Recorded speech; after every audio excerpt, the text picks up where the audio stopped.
Hey everyone, Derpy here, back with another Battle Pirates video. This is my Assault VXP Target detailed breakdown, which I expect to be a pretty good raid strategy guide for the Assault 2020 cycle, as long as everything stays the same, which we will find out. So let's get right into it. First of all, what are these targets, what are you going to be using in them, and why am I making this? So this sort of operates under the principle that this is the best chance we have at predicting the raid targets, and I hope that Kixeye will tell us if these things change and the damage type and the general strategy changes. I don't care about the layout, I don't care about the damage numbers. If you increase, decrease them by 10% from what they are, they're still tuning them, still testing them as we speak, so I don't care about those numbers. I care about the general over strategy of the target, which should remain the same for this particular VXP weekend. Although if they end up changing it like they did last raid cycle, they need to let us know sooner rather than later. Let's get right into it. So in these targets, you're going to want to be using your Zealot ships, and maybe to a lesser extent, your Pegasus ships might work if you get desperate, but really these targets will be the top targets in the next raid, so you need to be using your Zealot ships, which you should have built 4 of blanks by now, and should now be ready to start putting different things on your ships, which I'm going to talk about extremely soon as I get everything all figured out myself. So some general build advice for your Zealots is you need to be dealing, or just assault ships in general, is you need to be dealing corrosive or penetrative damage, which means missiles or scatterguns. You also need high corrosive and penetrating survival from armors, specials, upgrades. The Zealot has no built-in defenses, so you need to focus on that with your specials and your armor. Other things such as evade, countermeasures, damage, and speed are helpful against these targets. On the other hand, splash damage reduction is not, because all the targets are already hitting so close to your ships. At least if you're on auto and not moving. It's different if you're driving, and I'll talk about that. So let's start looking at the actual targets now. The first turret I will talk about here is a scatter turret. I think it might be using artwork of the Chimera heavy scattergun turret. In any case, this turret is exactly what you would expect. It is dumbfire splash, deals corrosive damage, and has a very short range. You also, with your Zealots, have a short range of about 60, and this turret is short enough range that if you are driving and you press the down arrow key, you can stop in time to have it not fire at you, which is great. However, if you do auto this target, then you're going to take damage because your ships move closer than they actually need to. So this turret will hurt you if you auto, and not if you drive and stop before you get there. Also, the projectile speed on this one isn't that high compared to your ship's speed, so you could drive right past it 10 range away from it as long as you're going at 100 speed and take no damage, because you'd be able to outrun the projectiles. Let's go ahead and look at a second turret here, which is the Halo Missile. The Halo Missile is accuracy based, as you would expect. However, when I tested evade against this turret, it had about 1000% accuracy. It always hit me every single time, regardless of how much evade I had on my ships. At least I tested only up to the Guidance Scrambler 3/Agility 4 special. It also has a fairly long range. If you hover over the turret, you can see the firing arc, which I don't think is particularly necessary because it's just a circle. It is penetrative damage, and it does have, but no countermeasures will work against this turret. Your sprint, your missile defense system 3, your multiform anti-missiles, none of those will work against this turret. It also does have a minimum range, which you'll see when you hover over it, but that's really not super effective. It really doesn't matter because it's hard to get that close to the turret in most of the cases, and by the time you are that close, it will probably already be dead. Something I have seen anecdotal evidence through my testing is it appears to have what I'm going to call reverse priority targeting, where it always hits the ship with the highest health, which seems a little bit strange to me, and I'm not quite sure if that is how it works, but that's something, or if that's how it is going to be in the final raid targets, but there is something I've seen some evidence through my testing. I could be wrong on that, and I would need another source to confirm. The next turret is the Sentinel Missile. This is accuracy based. It has about 95% accuracy, so with no evade on my ships, or maybe it's 100% accuracy, and I actually have evade on my Sacred Artifact Engine, so in any case, evade will work against this thing. If you put Sacred Artifact Engine and Guidance Scrambler 3 on there, it will work, and you will evade up to about half the projectiles from that. It does have a longer range than the Halo missile, so it will probably be the first thing to fire at you.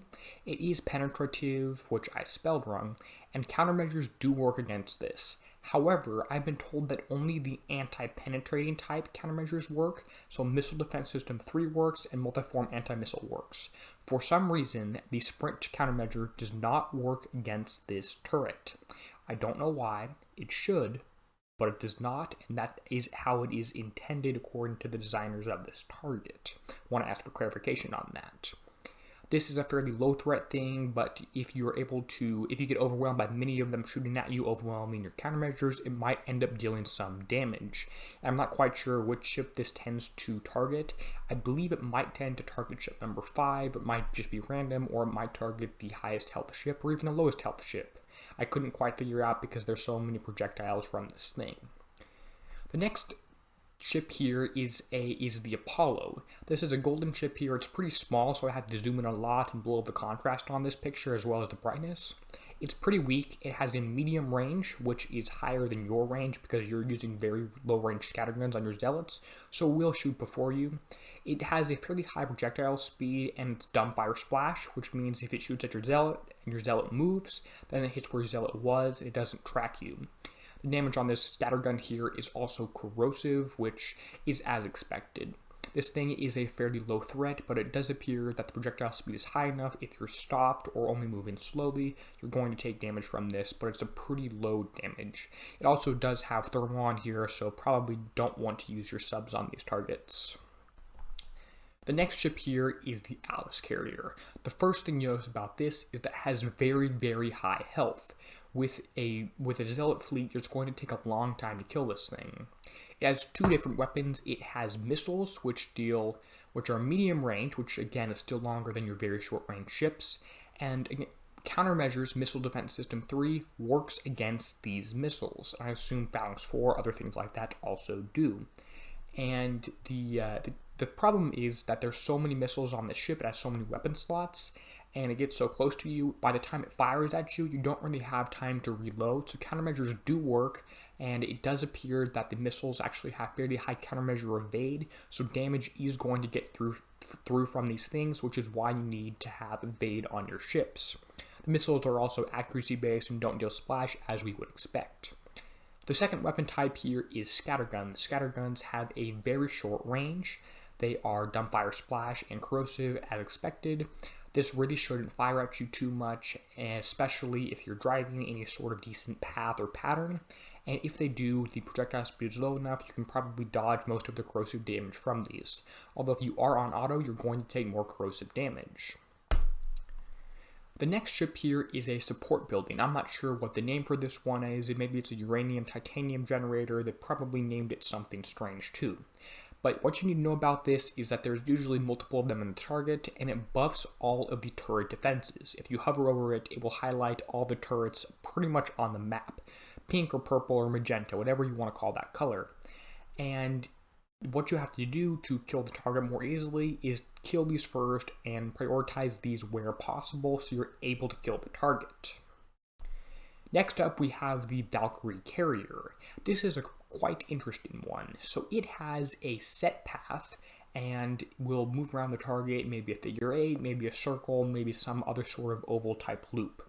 And it has 4 fields around the outside of the target. I have 2 pictured here, but they are penetrating damage over time fields. If you stay in there, you will take penetrating damage, and it will be quite a lot of that.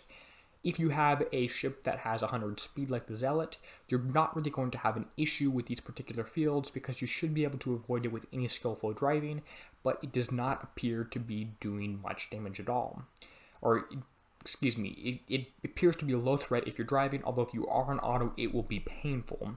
For this reason, I'm expecting this to only be in the skill driving targets and not the auto driving targets.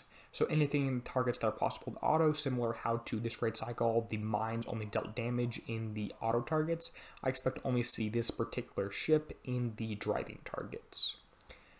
Although you will have best results if you drive both of them as always.